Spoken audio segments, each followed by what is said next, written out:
प्यारे बच्चों, आज की डिजिटल क्लास में आप सबका स्वागत है। पिछले वीडियो में हमने सीखा था हिंदी कक्षा 8 का प्रथम काव्य। इस काव्य का स्वाध्याय हमने सीखा था। इस वीडियो में हम इस काव्य की भाषा सज्जता सीखेंगे। भाषा सज्जता यानी हिंदी भाषा का ग्रामर, हिंदी भाषा का व्याकरण। जिस तरह से क्षत्रिय है जो वो लड़ने के लिए जाता है तो हथियारों से सज्ज होके जाता है, उसी तरह हमें हिंदी भाषा सीखनी है तो हिंदी भाषा से सज्ज होना पड़ेगा। इसमें है आज का टॉपिक वचन परिवर्तन। वचन परिवर्तन यानी एक वचन का बहुवचन करना। एक वचन यानी जो हम एक व्यक्ति या वस्तु के लिए जो शब्द उपयोग में लेते हैं वो एक वचन होता है। दो या दो से ज़्यादा व्यक्ति और वस्तुओं के लिए जो शब्द उपयोग में लेते हैं उसे बहुवचन कहते हैं। निम्नलिखित शब्दों को पढ़िए और समझिए। ताला, ताले, लड़का, लड़के, घोड़ा, घोड़े, बेटा, बेटे, कमरा, कमरे, छाता, छाते, तोता, तोते, रुपया, रुपये। तो बच्चों ये सब हमने बोला तो अंत में ताला आ आया तो आ का बहुवचन ए आएगा।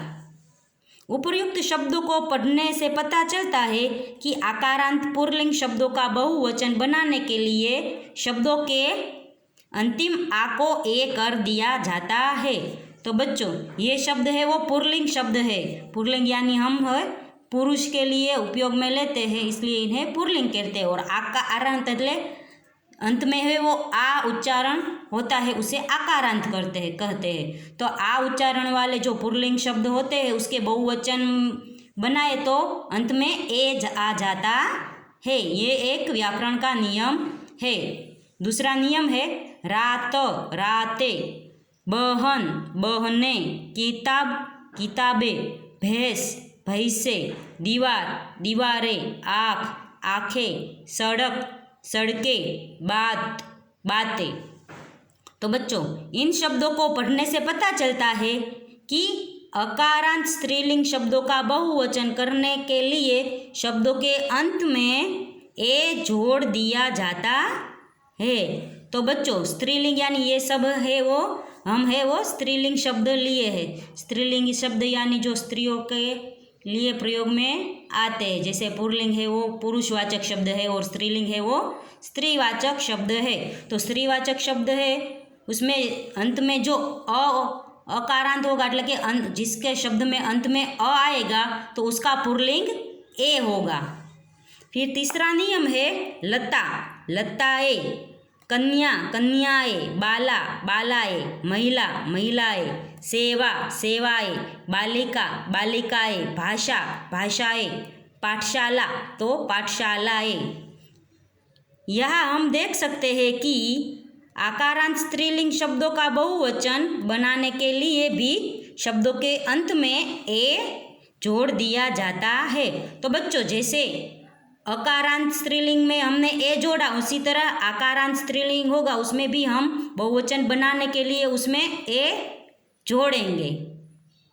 आगे है तिथि, तिथिया, विधि, विधिया, लिपि, लिपिया, जाति, जातिया, पंक्ति, पंक्तिया, नीति, नीतिया। यह हम देख सकते हैं कि इकारांत स्त्रीलिंग शब्दों के अंत में या जोड़कर बहुवचन बनाया जाता है। तो बच्चों जैसे अ और आकारांत स्त्रीलिंग होता है उसके अंत में ए लगता है, तो इकारांत स्त्रीलिंग होगा तो उनके अंत में या लगेगा। फिर है सखी तो सखिया, खिड़की, खिड़किया, मछली, मछलिया, चीटी, चीटिया, डाली, डालिया, कली, कलिया। इकारांत स्त्रीलिंग शब्द का बहुवचन करने के लिए शब्द के अंत में ई को ई करके या जोड़ दिया जाता है। तो बच्चों यहाँ हमने देखा कि ये ई है वो बड़ी ई है, तो इसका बहुवचन हम करेंगे तो यहाँ छोटी ई आ जाएगी। जैसे स्त्री इकारांत है, बड़ी इकारांत होगा स्त्रीलिंग शब्द, तो उसका हम बहुवचन बनाएंगे तो वो है वो ह्रस्व ई हो जाएगा। ये दीर्घ ई है, जब इसका हम बहुवचन बनाएंगे तो ह्रस्व ई हो जाएगा। फिर है पूड़िया तो पूड़िया, चूहिया तो चूहिया, बुढ़िया बुढ़िया, चिड़िया चिड़िया, डिबिया डिबिया, गुड़िया गुड़िया। इया अंत वाले स्त्रीलिंग शब्द का बहुवचन करने के लिए शब्द के अंतिम या को या कर दिया जाता है।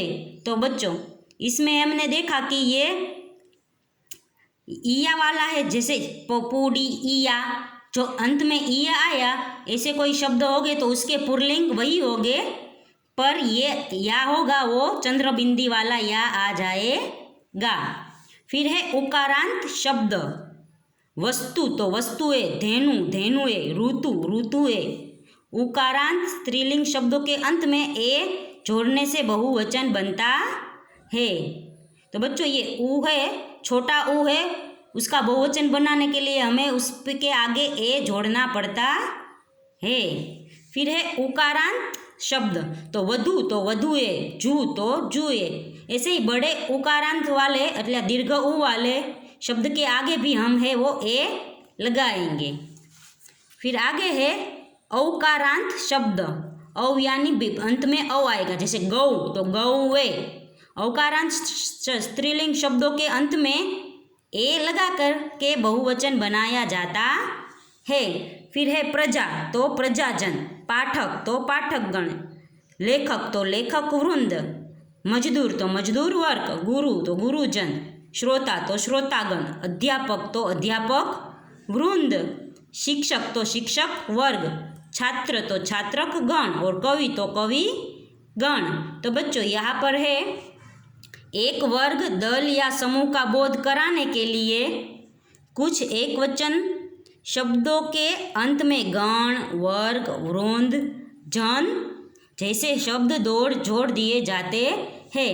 तो बच्चों ये सब है वो एक वर्ग या एक दल या एक समूह का बोध कराता है। जैसे हम मजदूर बोले तो एक समूह होगा, एक दल होगा या मजदूर वर्ग होगा, मजदूरों का समूह होता है, मजदूरों का वर्ग। वैसे ही लेखक तो लेखकों का वृंद होता है, अध्यापक तो अध्यापक का वृंद और शिक्षक तो शिक्षक वर्ग। ऐसे ही अलग अलग शब्दों के बहुवचन है वो वृंद, वर्ग, जन जैसे शब्दों से बनाए जाते हैं। तो बच्चों यहाँ पर है उपयुक्त नियमों के आधार पर निम्नलिखित शब्दों का वचन परिवर्तन कीजिए।